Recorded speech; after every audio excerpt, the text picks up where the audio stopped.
Welcome to the Unstoppable Recording Machine Podcast, brought to you by Balaguer Guitars. Founded in 2014, Balaguer Guitars strives to bring modern aesthetics and options to vintage-inspired designs. Go to BalaguerGuitars.com for more info.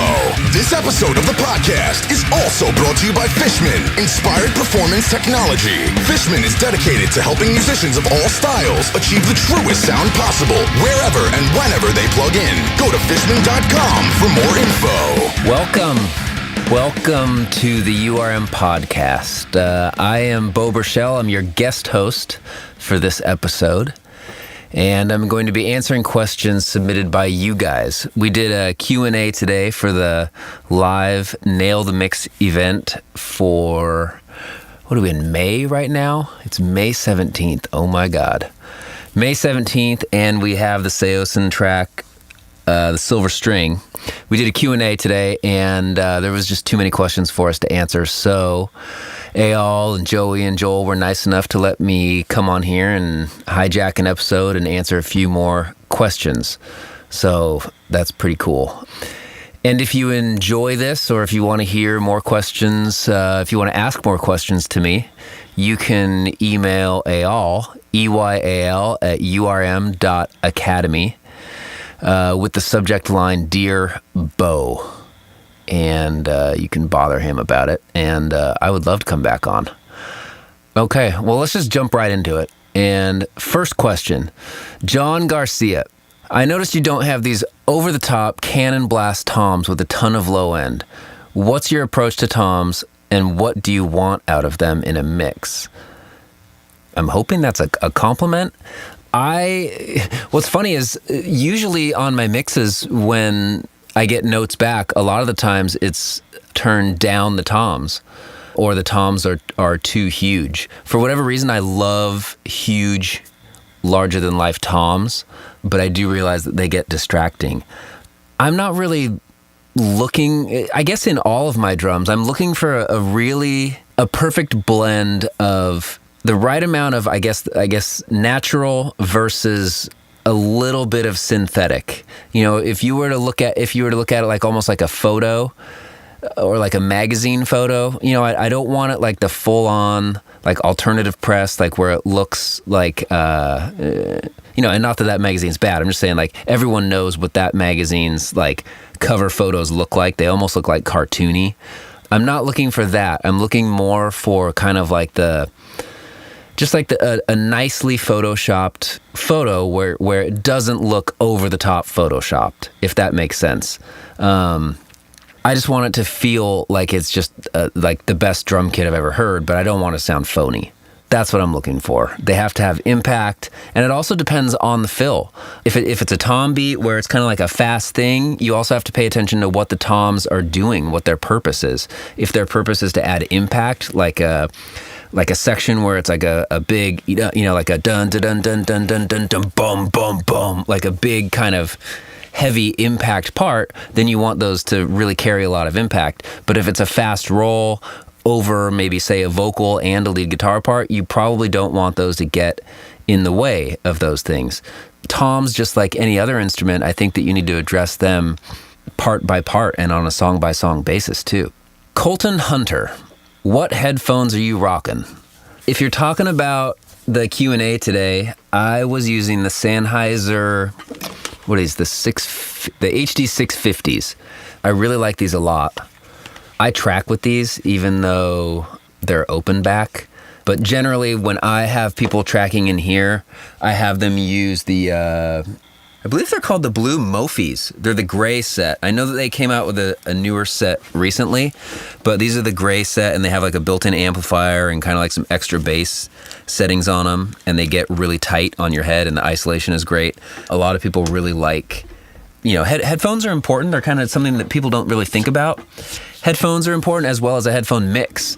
You guys probably already know this, but like, man, I can't tell you how many times I've had a singer come in, and when we're tracking vocals, they just instantly, and I usually track vocals in the control room, so they'll just stand right next to me and be like, holy shit, this sounds incredible. And, you know, a headphone mix is important, and I think that making the vocalists sound great as well as the band, it's really inspiring. I mean, no one wants to sing to just like a crappy sounding rough mix. You got to get it a little bit better than that and make it sound a little more finished.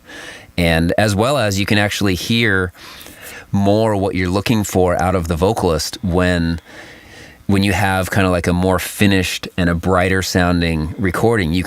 It's easier for me to tell if I'm getting enough top end out of the vocalist, or if he's pushing his throat, or the top end, the grit that's in like a male vocalist voice, if I'm getting that out of it or not. Whereas if it's a darker kind of crappy rough mix, it's easy to think that your vocal sounds great when you're comparing it to something that's pretty poorly mixed or not mixed at all. I also have a set of the Sony 7506s that are kind of like the old ones from, years ago. They were kind of like the standard, but now they're just really bright and kind of thin. And then I think I have the Beyer. Oh man, they're the set that everyone has. Anyways, they're the Beyers, except they are the M version, which is, instead of the comfy padding, it has more of like a leather kind of padding around the ears, the ear pad or whatever that's called. Sean Frost. Hey, Beau, my question is about the bass stems you provided for the Silver String. Are the DI and amp stems differently recorded performances? When I've been mixing the bass, I swear I'm hearing different rhythms or bass fills in each stem. I also ask because I can see they don't quite line up. Did you pick one and choose between these two? Did you choose to mix one over the other? Cheers. Sean. Yeah, I kind of mentioned this on the Q&A today. This song was the Silver String was the first song that we mixed for the record. And I find that the first song that you mix on a record is usually the toughest one, because you kind of have to, it kind of sets the pace for the record. Or in my case, I normally like to hear the whole record and let the record set the pace for the mix. So when you're doing your first song, you kind of have to figure out what's going to work for that song, but also figure out something that's going to work for the rest of the record. If you have, say, a metal record, or, a metal record that's just, every song is just blast beats and then breakdown, or if you have a singer-songwriter that's just acoustic guitar and maybe he gets loud every once in a while, like, those are going to be easy records to mix because there's not too much variation. But on this record, I mean, I'm in the band, so I'm a little partial to it, but I felt like this record had a lot more diversity than usual. So I felt like there was, there's some songs, like our working title for one of the songs was called Further Seems Forever. And it was like, to me, it sounds exactly like Further Seems Forever. So what worked on that song was not going to work for a song, say, like Old Friends, which was a much more like heavier, I think it's in like drop B or even A or something like that. But, so you kind of have to tailor your mixing for each song. But that being said, I was moving very fast, and we were flying in different bass parts, like reamping stuff, trying to make sure the tones were working with each other.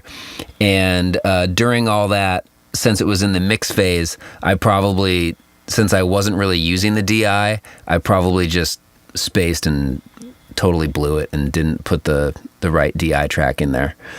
So yeah, if you're hearing something, you're probably not on drugs and having audio hallucinations. That's probably what happened. Did I pick between the two? Yes, I did. Like I said, I just mixed the cab. Next question. I apologize if I blow your name. Robin Leon? Is that right? Robin Leon? What band, no matter what genre, would be the band that you'd really want to work with? Man, I think I have such a broad taste in music that I feel like there's probably too many. I think my number one band that always comes back as far as the band that I would definitely want to produce would be In Flames.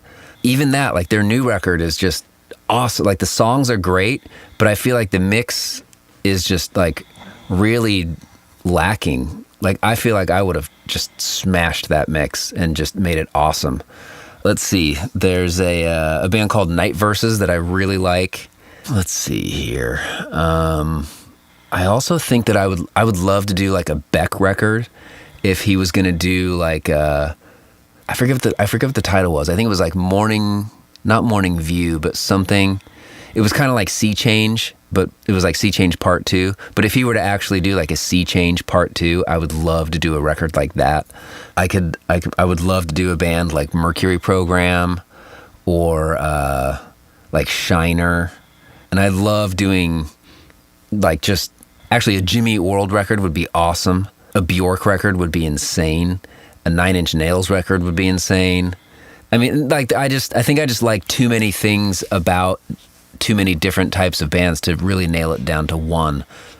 But the one that keeps coming up for me, like always, that's always there, would be In Flames. Gio Huete? Hey, Beau, still remember jamming 7 years? Back when I found out about YouTube when I was 12, haha. Could you talk a bit about the way your writing process usually is, both in the band perspective and with the way you write music on your own? For example, do you usually come up with riffs and work off those riffs, or do you sometimes work off the drum beats, etc.? I'd love to hear your take on all that. So I normally have kind of like a riff or a rhythm inside of my head. It's almost like I hear, like if you were to hear a song and then you start kind of humming that song in your head, you kind of have, even though you're only humming, say like I don't know, Wherever I May Roam or something, it's like boom,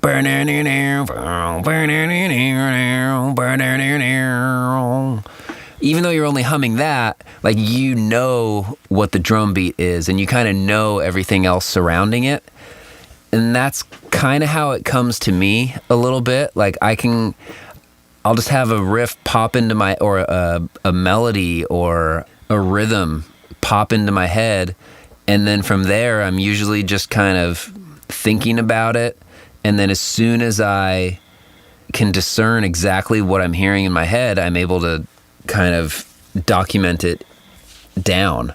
I normally do it with a voice note first, because sometimes trying to figure out the riff, sometimes trying to learn the riff that's in my head, during that time it takes me to learn the riff, I might forget what I was actually listening or what I was hearing, and then that riff might be changed from that point. So I try not to play the riff until I actually have it kind of documented in my voice notes.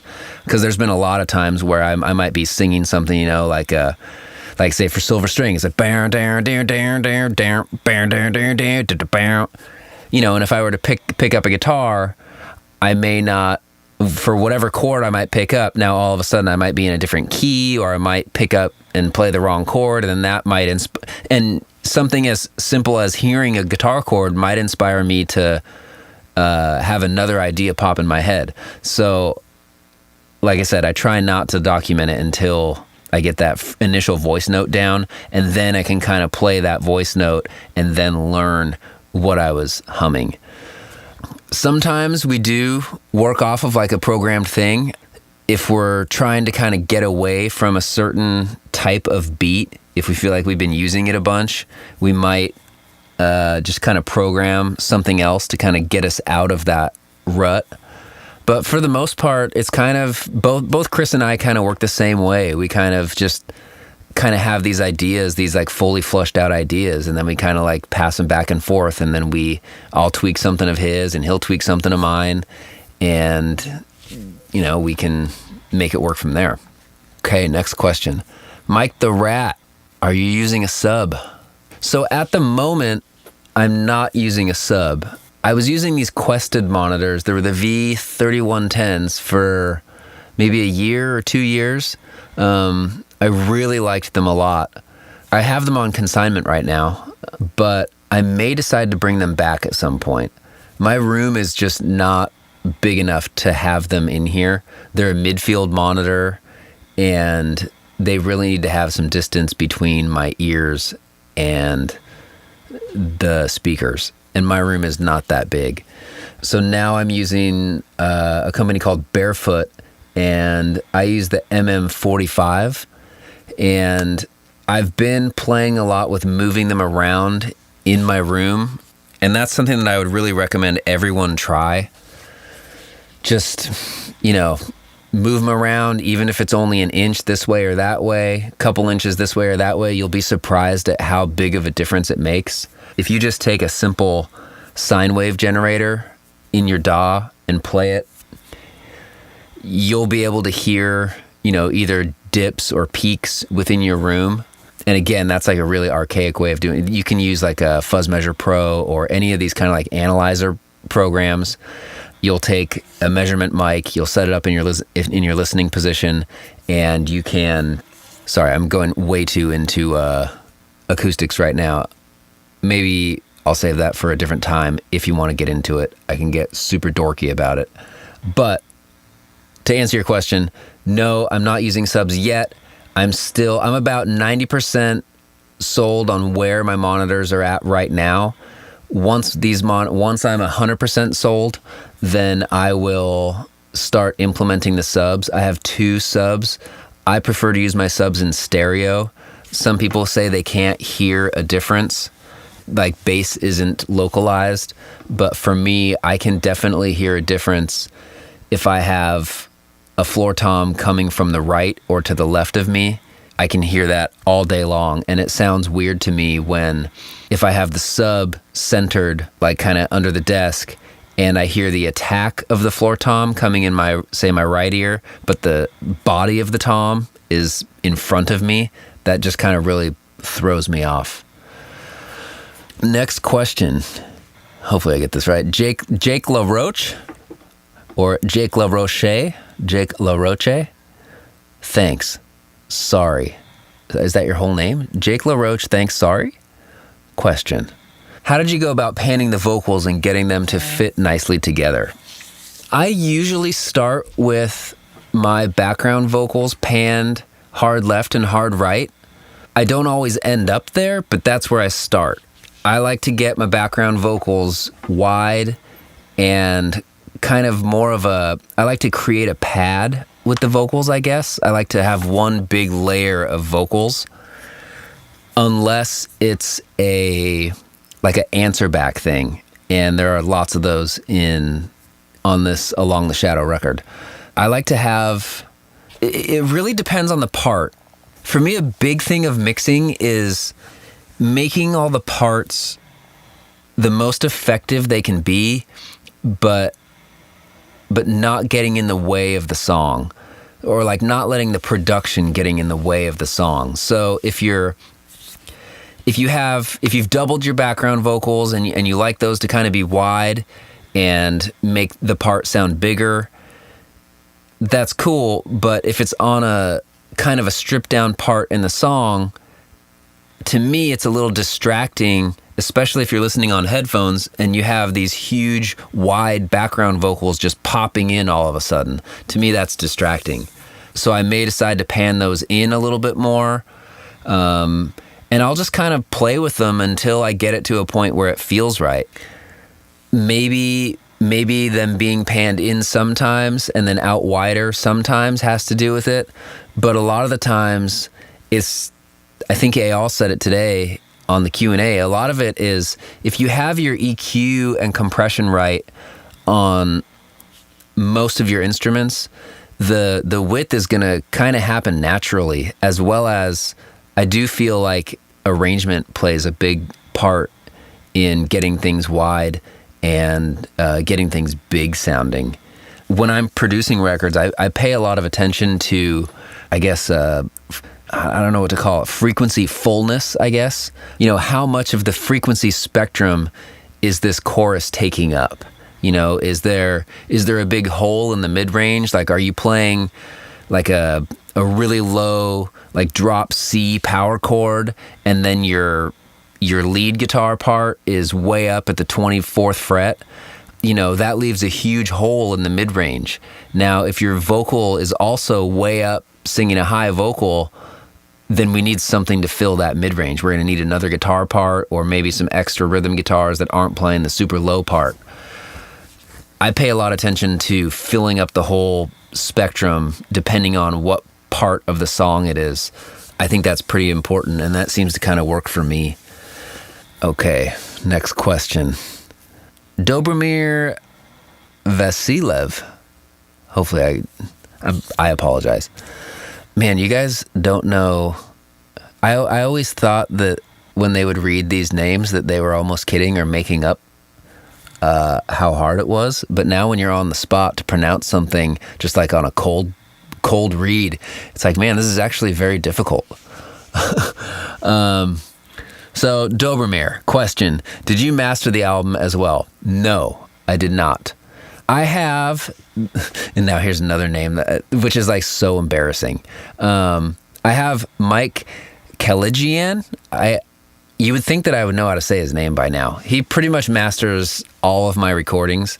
He's incredible. He's great to work with. I can, on this recent record I just did, I actually sent him a mix that the band was a little bit worried that the overhead sound wasn't the way that they were going to want it to be. So I sent it over to him. He did a test master, and then he sent it back. And then we all agreed, like, oh yeah, we should probably turn those up. So that's great. I would definitely recommend finding a mastering guy that you like and sticking with him, because that is a relationship that is only going to help you as a mixer. I do master a few projects every once in a while, but it's usually because it's a much smaller budget and the band just doesn't have the extra budget to have it outsourced. I can do it well, like a fine job, but I can't do all of like the DDP files and like the URC codes and all of that extra stuff. But I can do the actual. I guess I can't do the assembly of the record, but I can do like your typical kind of like EQ and limiting and making it loud and sound mastered, but I just can't do any of the technical metadata stuff. Okay, next question. Tom Ferrone, question. The printed kick drum tracks for the Silver String are all in stereo. What was the reasoning behind this? Really? Huh. Are you sure on that? I know the room mic was in stereo. I don't know. Man, that's so crazy, because I usually never print any samples in stereo unless it's an actual stereo track. Maybe I was doing something weird with it. I'm not sure. Although for my I will say this. Sometimes I will put a track, even though it's mono, I will duplicate it, put it onto a stereo track just to give it a little bit more volume out of it. But maybe I did that for those trigger tracks, because every once in a while I will open up a trigger plugin and I'll just instantiate it in a stereo mode if it's not getting me what I need out of the mono mode. But yeah, that's weird. The room sample should have definitely been stereo, but I mean, if you feel like killing those down to mono, go ahead. Next question. Johan Martin. If I remember correctly, you said in the podcast that your drummer doesn't really like to play the kind of intricate stuff required for your music, and that he'd prefer to play in more of straightforward music. If this wasn't a joke, how the hell does that work?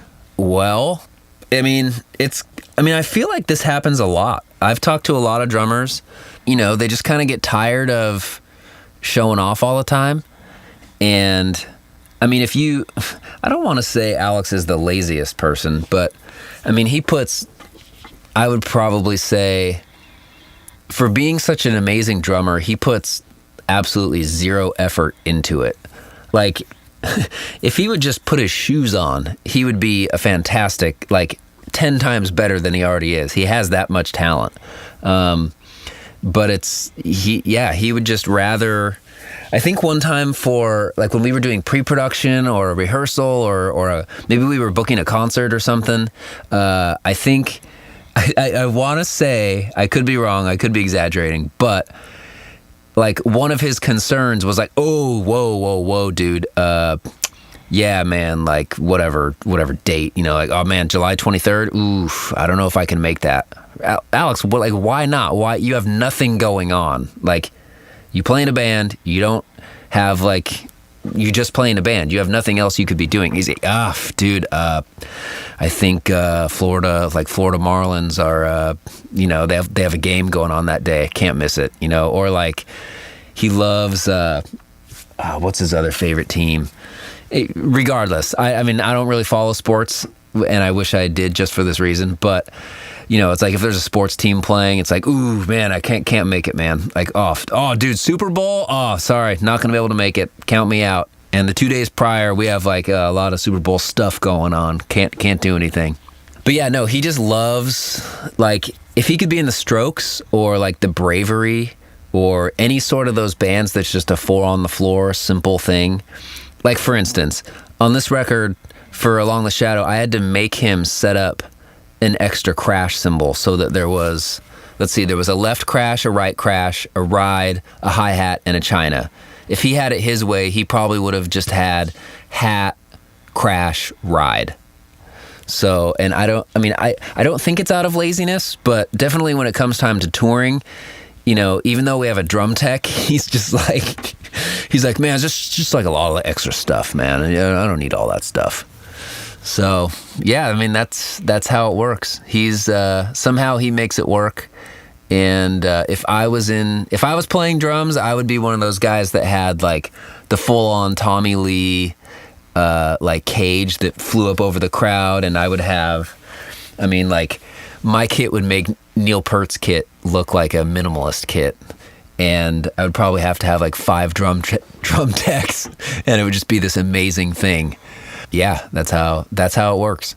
Next question, Terry Parmalee.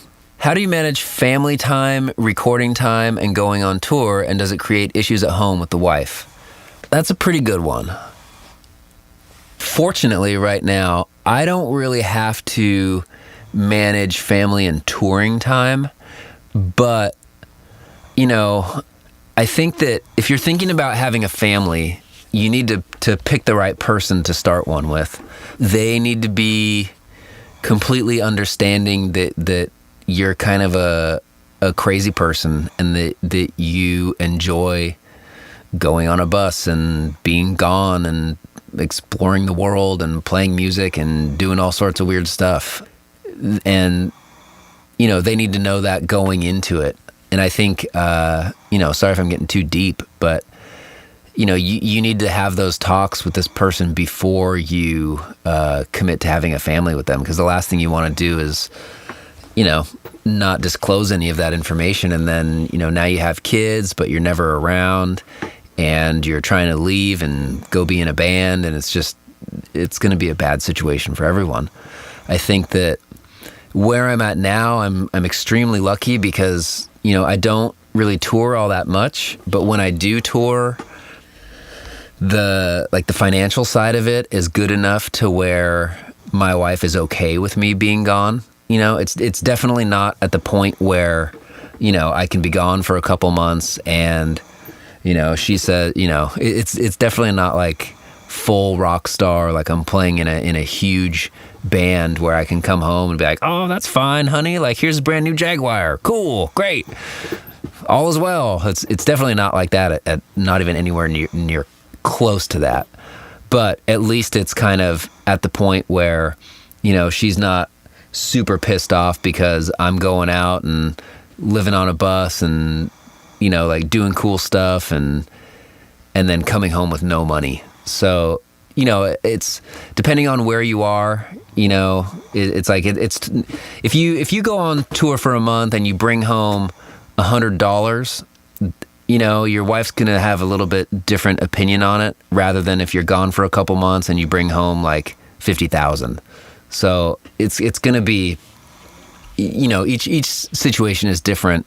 And like I said, I think that just having that relationship from the get-go is way more important, and I think that goes to no matter what kind of job you're in. If you're a workaholic, which I kind of am, and I think that anyone that's like really passionate about something, probably all you guys too, because you're sitting here like just soaking in all of these podcasts and trying to soak up every bit of information you can about something that you're passionate about and you want to be involved with.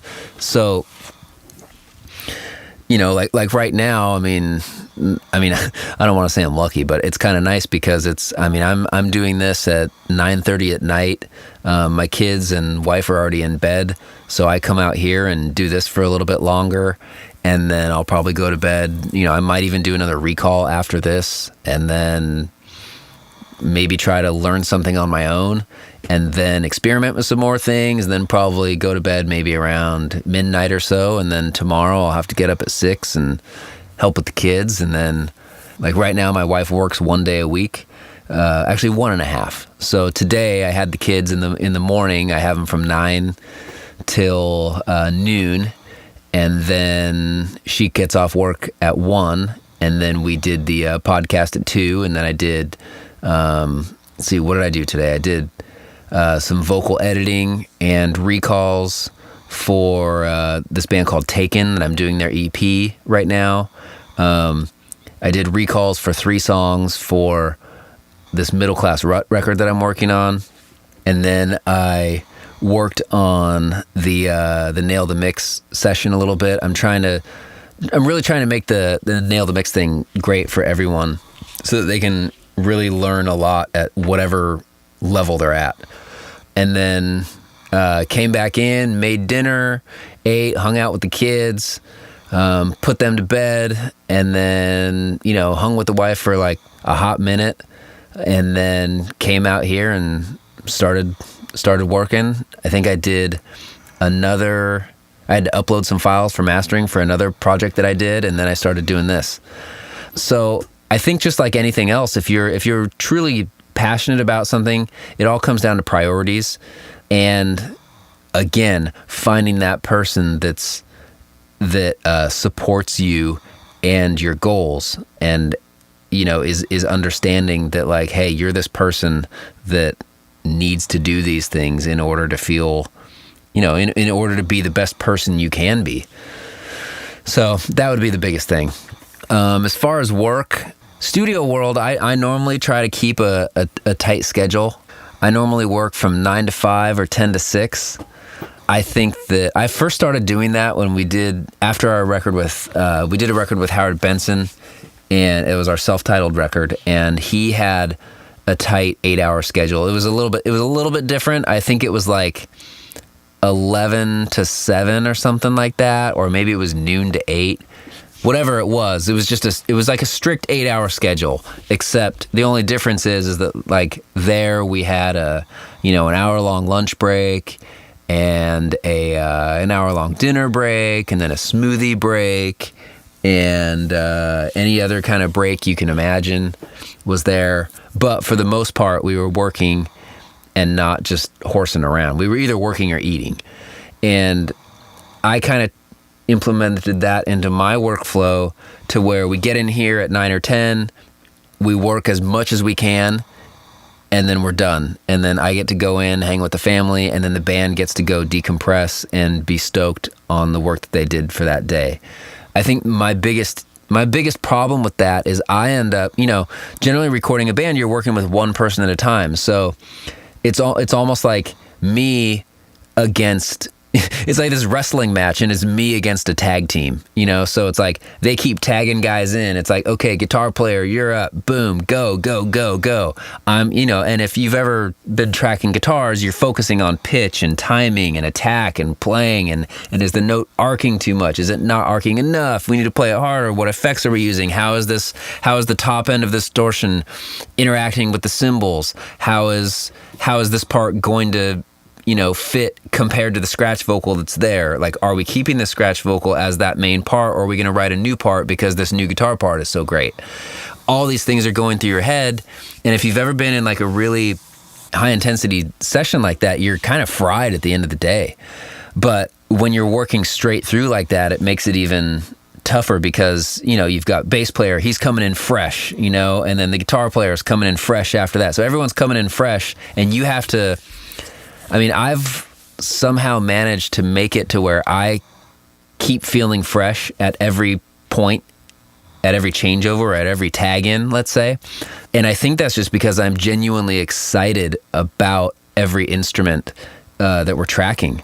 I do a lot of projects, like one song a day, And it doesn't work for every band because obviously for the way more technical bands, there's no way that, I mean, unless the band comes in with all of the parts completely already written and my only job would be to just make sure that the parts are played perfectly. Even that, if it was like like one of those like Jason Richardson or like a really technical thing, I doubt that there's a way that you could really accomplish that doing one song a day.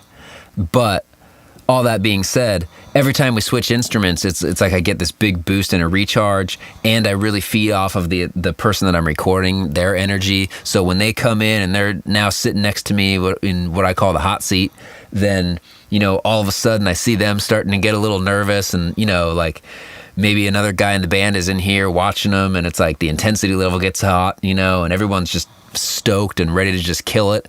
Like, I really feed off of that, and it's, and you have to be on point. That's that's another reason why I don't drink and I don't smoke. I would say I barely drink. I drink maybe like once every couple of months or something. But like, a lot of the times I'll have bands in here and they're like, hey man, you like want to have a drink or want to do this or that? I'm like, no man, like you guys are paying me to be quality control. Like the last thing you need is me getting, drunk or stoned. And then it's like, yeah, man, that was fucking sick. We're done, man. Like that was so tight. And then we get in here the next day and it's like, yeah, what the hell were we thinking? That sucked. Let's do it again.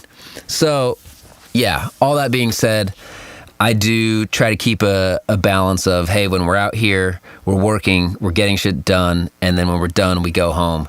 And, back to my biggest issue with it is that I find myself, since we're tagging in and doing multiple people at a all throughout the day, then I find myself never really getting a chance to get up out of my chair until I just like absolutely have to take a piss, or it's like, oh shit, it's like 3:00 and I forgot to eat. Normally that doesn't happen because I feel like in the studio everyone's talking about food, and whenever I hear someone talk about food, my ears just perk right up because I'm a full-on foodie. Like I love food. If I didn't have the metabolism that I do, I would be 500 pounds easily, because if I do get a chance to eat, then I'm just like wolfing down food. Hopefully that answers your question. All right. That was a long one. Don Kendall. I love the blend of this kick. Is there any way you'd be willing to sell the samples for this? I don't think it would be right for me to sell the samples, and I don't think it would be right for me to give them away. Well, I guess I could give away or sell there's that sample that says, I think it's the MW room. It's the megawatt room. I actually did find the samples that I made for this session, but the BB kick is one that I wouldn't be able to sell. But it's just a one shot. So I mean, if you're savvy enough and you want to make your own out of it, I don't really see a reason why you couldn't. I really like that sample too. It's a great one. Tyler Rodriguez. Question. Are you going to run any of the drums through those badass outboard compressors during the live mix? I think so. I don't know if I'm sure that I didn't have my kind of triple parallel. I guess it's more of a quad parallel, because I have the Compex, the IGS, and the Lindell, and a clean, or like just a raw or unprocessed. So I guess it's like a quad parallel, or would you call that triple parallel? I don't know. 3 compressed, 1 uncompressed. And then those all go to a drum bus. But yeah, I will be running those through there, even though in the original mix, I'm sure that I did not have that going yet. I probably just had either the IGS, which is kind of like an SSL style VCA compressor, or the Compex. And the Compex is just a beast. That thing is awesome. Zachary Moslowski. What are some lesser known artists that I should be listening to, new or old? That's a really good question. Let me see. I mean, I guess it depends on what do you mean by lesser known artists, and I wish we had a way to interact right now. I think that there's this band called Ages, Aeges. I'll just give you like a couple different things. Ages, Aeges. The record that I mixed is called Weightless. It's a pretty rad record, and Bob Marlette actually produced it, and I mixed it, which was really cool. Because actually, I don't know if you heard the podcast that Bob was on, but I think they talk about his kitchen and like the drum sounds in there. So on that record, I just love those kind of like smashed when I just get to punish. I'm laughing because someone else asked about punishing drums, and I call it punishing drums. But anyways, I love that kind of big blown out, just like smashed drum room sound. To me, it's just like Led Zeppelin on steroids. I love that sound, and you can really hear on that record especially just the full like blown out drum sound of like, that's the stuff that like I love doing that's just super nasty. The Bronx 4 is another one of those like really like raw dog blown out records. I actually produced and mixed that record. Middle Class Rut, No Name, No Face, I mixed that record. That's another really cool one. And that's an interesting record too, because they don't have a bass player, so it's just two guitars and a drummer. And a lot of it is they actually recorded the drums the drummer has a cabin, or his parents have a cabin or something, but they recorded the drums themselves at this cabin, and the mono room mic is like 90% of the drum sound. But when you have a record that has that kind of space, you can get away with just like a super blown out drum sound that, you know, you're not really going for clarity. It's more just all about vibe. I think Moose Blood is a like fantastic band. I love those guys a lot. I produced and mixed that record too. But that's just like great, good old emo, poppy jams for me. Like that's my jam right there. Who else is great? There's a record that I really like called The Mercury Program. And they have a record called All the Suits Began to Fall, I think is what it is. That's a really cool kind of like instrumental record that has some pretty unique instrumentation on it. I used to love the drum sounds on that, just because if you put it on in headphones and you just listen to it at night, if you're getting sleepy, it feels like you're in the room with these guys just like jamming around you, and it's just super cool. Yeah, and I really don't know much more lesser known artists, but I don't know, maybe clarify the question and submit another thing, and maybe I could do a whole nother thing about it. Ilan Benita, hopefully I pronounced that right. Ilan, I feel like I should know this because I feel like we have a lot of interaction on Instagram and Facebook. Do you usually track drums at my place? Yes and no. It depends on the project, and it also depends on the budget. If there's a really nice budget, then I would prefer to do drums somewhere else, mainly because I love experimenting with different room mics, and just sometimes you get bored of your own room.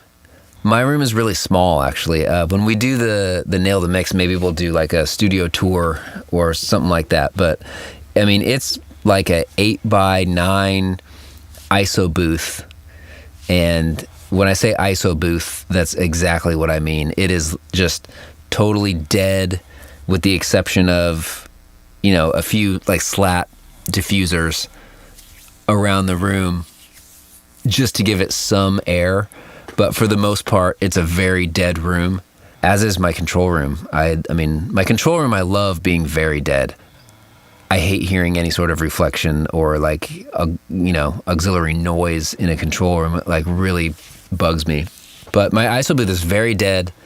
I'll stuff a drum kit in there, open up the door to the ISO booth, stick a stereo set of room mics kind of above the doorway, and then up at the top of the hall, and then maybe one around the corner of the door. And it sounds cool. It's I use it on a lot of records, but it definitely takes a lot more work than if you were to just go into a great sounding drum room and pull up the faders and it's like, wow, that sounds great. So yeah, I guess it depends on the budget and what the intent is. For like, say, a band like Moose Blood, the goal of that record was not all about the drums and making the drums, making sure that every hit was, crystal clear and, articulate and powerful. Even though it ended up turning out great and it's some of my favorite drum sounds, I don't necessarily know that would work if you were to combine those drums with ultra heavy, super saturated guitars. Yeah. Next question. Elon Benita again. Did you buy the compacts to punish drums? Yes. With a lot of my gear, the settings almost stay the same.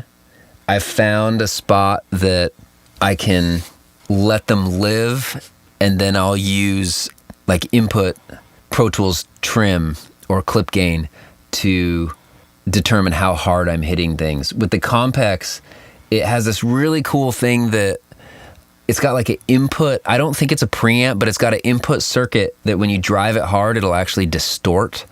So when you drive things into the compacts nice and hard, it'll actually distort before it compresses. So it's almost like, for everyone that's not really familiar with analog gear, if you have like a clipper plug-in, so imagine you're just kind of clipping your drums, whether it be your bus or whatever it is. Imagine you have a clipper followed by like an SSL compressor, except it's more like a 1176 type of thing. I don't know. It's just definitely got its own sound, and it only has a couple different, attack times. It's got like 2.5 milliseconds, 25 seconds, and 2.5, 0.25, and 25 millisecond attack time. So it's a really fast compressor, like as far as attack time, but then your release is variable to a pretty good, even though I just pretty much leave it where I have it set. But yeah, it's just cool because you can kind of really you can lop off the transients before you're hitting the compressor. And like I said, when you blend that underneath, or even like on a lot of the middle class rut stuff, we just use that as the main drum bus, and it just like sounds slamming. Same thing with on that Ages record that I was talking about. It's just full blown out, just gnarly. So yes, it is specifically to punish drums. Mike the Rat, what's up? What are you guys drinking right now? Just joking. Well, I think you're talking about on the Q&A today, and I was drinking a cold brewed coffee, but it looked like Eyal was kind of dipping into the sauce. I can't be sure though, I can't speak on his behalf, but it looked like he was enjoying himself. But now I'm just drinking water. I'm getting ready to kind of wind down for the evening. Next question, Elon Benita. Oh, you know what? I guess I could go back to Elon's original question. Do you track drums at my place? So on the Saosin record, Along the Shadow, we tracked 99% of that at Megawatt, which is the place that we also tracked our self-titled record at. So that whole record was tracked drums at a nice studio. Then for the song Drinking from the Fountain, nobody liked that song. I was kind of the only person that believed in it. And then as we I kind of, like at the very end, I just had this thing and I flipped the script on it and I was like, man, what if we made this song just kind of like we don't really have to follow any of the rules that we've been kind of setting for ourselves. Like we don't have to fall into the whole like typical post-hardcore thing. Like it's just a whole new, let's just do whatever we feel like is cool. That's what we've been doing on the whole record. Why are we trying to imply those kind of like guidelines for this song? Let's just throw those out the window and do what we want. So actually another band, and to get back to the other question, what is a lesser known band that you should be listening to? Another band is called Mew, which is awesome. They have a record called Fringers, and I believe Fred Archambault helped do some engineering on that record too. We were at like a URM dinner last time those guys were out here, and Fred was there, and I brought up that record. I was like, man, the record is insane. He's like, oh, dude, I engineered that. I'm pretty sure. Anyways, Mew, that song. So I turned it into this thing that was like really Mew-ish, and if you listen to Mew, you'll totally get what I'm talking about. Anyways, the song Drinking from the Fountain, we decided not to track drums for it while we were there because we thought we were cutting the song. But then, like I said, I turned it around and turned it into something new. Then I just had Alex go in, and I had my kit, which was the same kit that we tracked the record with. I set up the kit and had him go play like a beat that we kind of had in my head.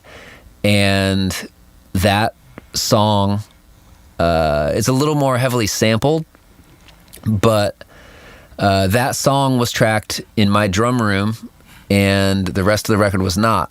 So I hope I did a pretty good job of disguising that. But yeah, there's like a direct comparison of, pretty much same record, but tracked two different spots. Elon Benita, question. When you track overheads and spot cymbal mics, how do you mic and how do you mix them together? What sounds is supposed to capture each? So for me, I find that there's a fine line between, how hard you can push someone to get the performance that you need out of them versus, okay, well, let me just set up millions of safety nets just in case. I like to set up a lot of different safety nets just in case because I do think that I would much rather have my drummer walking away from the experience thinking, like, wow, that was a great experience. I totally played all those parts to the best of my ability. I had a great time doing it. I'm excited about this record. Rather than me really hounding on someone to the point where they're hating me. I mean, I normally hound on people pretty good. I try not to let most things slide, but you do have to kind of read in between the lines from person to person whether or not, is this guy going to crumble if I tell him he needs to play it 10 more times to get it right? Or do I, like for instance, say like a ride mic or a hi-hat mic is a perfect example of like what I would call a safety net. Because if you really think about it, those are spot mics. If you really want to get down to the kind of core, I guess, what would you call it? Like a core mentality or a core theory about it. If you're anti-spot mics, you're pretty much just going to live with like maybe a stereo set of XY overheads. And if the drummer's not hitting the ride mic, if he's not hitting the ride hard enough in that section of the song, make him play it over because you've just got those stereo XY overheads and he'd better hit it hard if he wants to hear it in the mix. Same thing with the hi-hat. Hey, you're doing like 30-second notes on the hi-hat. It's really not articulating all that well. Too bad. You better tighten up your foot and then get those hi-hats really laying into them, but don't lay too hard so it doesn't get too washy. So there's that. And then there's the extreme of, I don't give a shit how he plays it. I have a top and bottom and close and side and every mic everywhere. So it doesn't matter how hard he plays it. I'm just going to, if he plays the ride soft, I'm just going to transient design it up and then it's going to be just this ting and I can make anything sound fine. So I guess those would be the two extremes. And I try to implement maybe equal amounts of both sides, which I feel like is something that I'm kind of, I don't want to say I'm proud of, but I do feel like it's something that I've noticed about myself that I think is a good quality. I think coming from doing more technical, and I don't want to say like metal bands, but yeah, doing like the technical, faster, heavier stuff, you get really good at editing and knowing your limitations on what you can fix versus what you can't fix and what needs to be played again. So for me, I set up those safety nets just because I feel like if Pro Tools has whatever at my studio, I have 32 inputs. So if I'm at my studio, I mean, I don't have 32 mic preamps, but, say I have all 16 mic preamps being, if I'm not using all 16 mic preamps, why? I know that you shouldn't just use things just because you have them, but if you've got, say the drummer has 10 cymbals, why not mic up every single one of them just in case?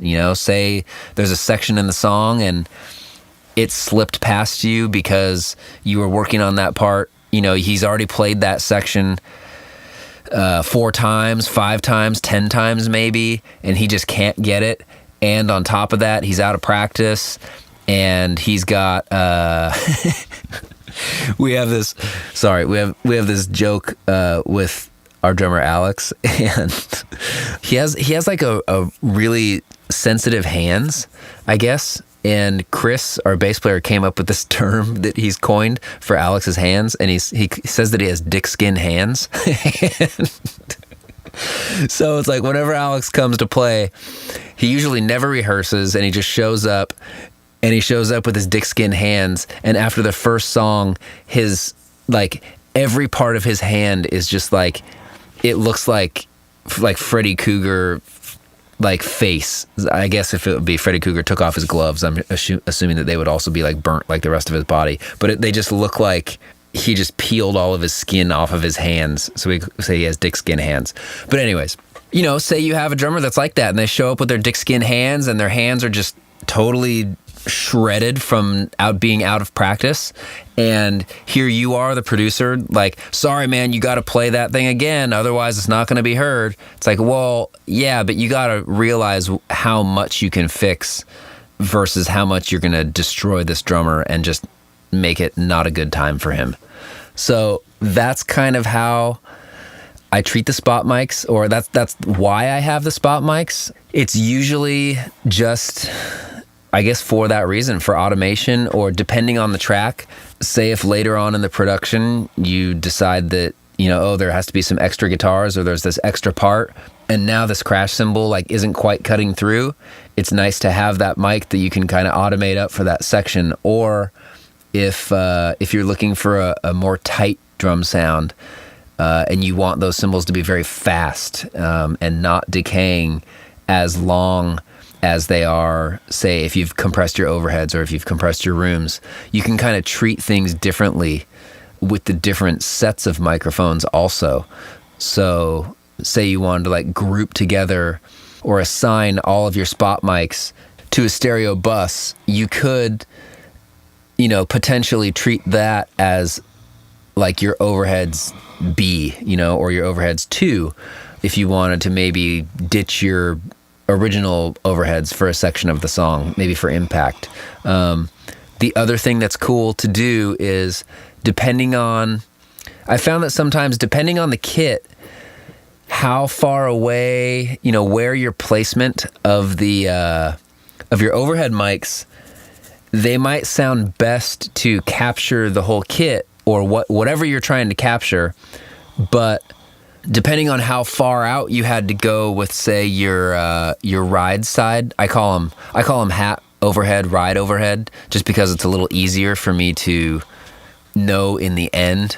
Depending on if I had a house engineer set up the mics for me, or place them, and sometimes when you go to another studio, they'll have a house engineer kind of you might send them an input list beforehand, so you might show up and all the mics are already ran and kind of placed roundabout in the right way in the room. And if you just put room left, room right, they might do it at audience perspective. So I find it's easier if I just label it overhead hat, overhead ride, room hat, room ride, room 2 hat, room 2 ride. Hat and ride to me is a way more, it's a lot less likely to get screwed up as far as what's your left and what's your right. But another way you can use spot mics is, like I said, depending on how far out your ride mic has to be, depending on where your overhead ride, depending on where your overhead hat mic is, to balance the snare in the middle, if that's something you're doing, you may decide that wow, I wish my Like, I wish my hi-hat was either more off to the side or more in the middle, depending on the section of the song and what's being played. Sometimes I feel like there's a band that I just tracked, and there was a really cool drum beat where they were kind of going back and forth between the hat and the ride, doing a lot of kind of like type of stuff. And to me, it sounded really cool having the hat and the ride panned like extremely hard left and hard right. So it was like this back and forth left and right percussion thing. But then for other sections in the song, when it was the chorus, I wanted the hat to be more kind of like up the middle, so I wasn't hearing just a hi-hat in my left ear, because that, to me, again, back to the kind of frequency spectrum thing, it feels a little bit weird to me when I just have this isolated kind of hi-hat white noise above the guitars just in one ear on my left side, or like just a crash on only the right side. That sounds a little weird to my ears, like just a little unnatural. I like to hear my drums a little bit more natural than that. But that's another way that you can use the spot mics is either accentuating or pulling those elements closer or farther apart, or bringing them more closer to the front of the mix, or, just totally eliminating them and letting it be more natural. Hopefully that answers your question. Like I said, any of this stuff you want me to elaborate on, I am more than willing to come back. I really am having an awesome time interacting with everyone. Hopefully there's a lot more stuff I can do in the future. Okay, McKinney Bots, last question. Hey, Beau, can you talk a little bit about your mastering experience with Mike Kaligian? Again, Mike, sorry if I'm saying your name wrong. You'll have to send me a voice note that says how it is. I'm the worst with this stuff. I'm just the absolute worst. Anyways, there's people that I've known for years and years and years, and then sometimes I still am like, oh, hey, dude, what's up, man? Yeah, I had a great time at your wedding. And it's just man, how am I spacing on their name right now? But anyways, a little about my mastering experience with Mike. I mentioned it before. I mean, he's just awesome. I've dealt with a lot of different mastering guys. Mike, by far, to me, is, I don't know if it's just because he used to produce records, and I guess I could relate it to myself a little bit. I find that one of the qualities that I like about myself, or that people like about me, is the fact that I am in a band and I've been in the position of a band making a record. So I try to treat the band as, with the respect that, they either have earned or deserve, or maybe haven't earned. But I try to treat them and make the experience as best as possible. And, obviously the record comes first, and the songs and the production has to be my number one priority. But I do try to really make it a point for, even if, let's just say little Stevie has this idea that he is, oh man, I really think that a saxophone would sound great on this part. And in my head, I already know, what that's going to sound like, because, the past 4 bands have tried to do the same thing. I do feel that it's important for me to let little Stevie bring in his sax and we mic it up, assuming we have time. But still, most of the time I'm working so efficiently that we do have time for those things. So I do think it's important to just not tell Stevie dude, shut up, man. That's a terrible idea, because half the time little Stevie comes in and he plays this, riff on the saxophone. And then next thing you know, Jimmy, the guitar player, is saying yo, the saxophone sucks, but that riff is awesome. Let me play it on guitar. But now let me add this, dotted eighth delay on it. And now all of a sudden it's that's the main riff of the song that we've just created. And without me, I don't want to say humoring, but without me giving little Stevie the chance to voice his idea, that never would have happened. So all that being said, I do feel because Mike used to produce records and he knows what it's like to be, a producer, mixer, engineer, I think that translates into his mastering, and he's able to understand things that are, like, hey man, like this is like a more blown out mix, like say like that, like the Ages record, it's like, hey, like this is a blown out mix. Like let's kind of keep it where it's at. I'm not like, it's supposed to be dirty. Everything's supposed to be sounding like everyone's trying to fight for the spotlight. And he gets that. He's like, okay, cool. I know exactly what you're talking about. I've had other mastering engineers in the past, I'll send a mix over that's kind of like that. And it's like, yeah, I don't, sorry, the master is what it is. But I can't really do much because there's so much, kind of just mud and nothing's really that clear in this song, or in the mix you gave me. It's like, well, yeah, that's the whole point. Like, that's what the mix is. That's what the band was going for. That's what we intentionally did for this. And the fact that you tried to clean it up just shows that you don't understand what we're doing. And you were probably the wrong guy for the gig. But Mike has mastered a ton of records for me. I pretty much use him exclusively now, unless it's like a thing where the band has someone that's like, oh yeah, like, like we want to use our buddy, this guy, to like master a record. And even then, there's been a couple occasions where, I've maybe fought with the band or at least said like, all right, cool, well, let's at least have Mike maybe do a test master and then we can kind of compare because, not saying your dude sucks, but Mike's really good, so I'd like to use him. That's been my experience with him. He's been awesome. And I believe that's the last question. Thanks for sitting and listening to me yap all night. And like I said, if you want to have me on here doing this type of thing again, just email Eyal, EYAL, at urm.academy. And in the subject line, just put Dear Beau and ask me anything. I love talking about this stuff. And see you guys later. The Unstoppable Recording Machine Podcast is brought to you by Balaguer Guitars. Founded in 2014, Balaguer Guitars strives to bring modern aesthetics and options to vintage-inspired designs. Go to BalaguerGuitars.com for more info. This episode of the podcast is also brought to you by Fishman, Inspired Performance Technology. Fishman is dedicated to helping musicians of all styles achieve the truest sound possible wherever and whenever they plug in. Go to Fishman.com for more info. To ask us questions, make suggestions, and interact, visit nailthemix.com/podcast and subscribe today.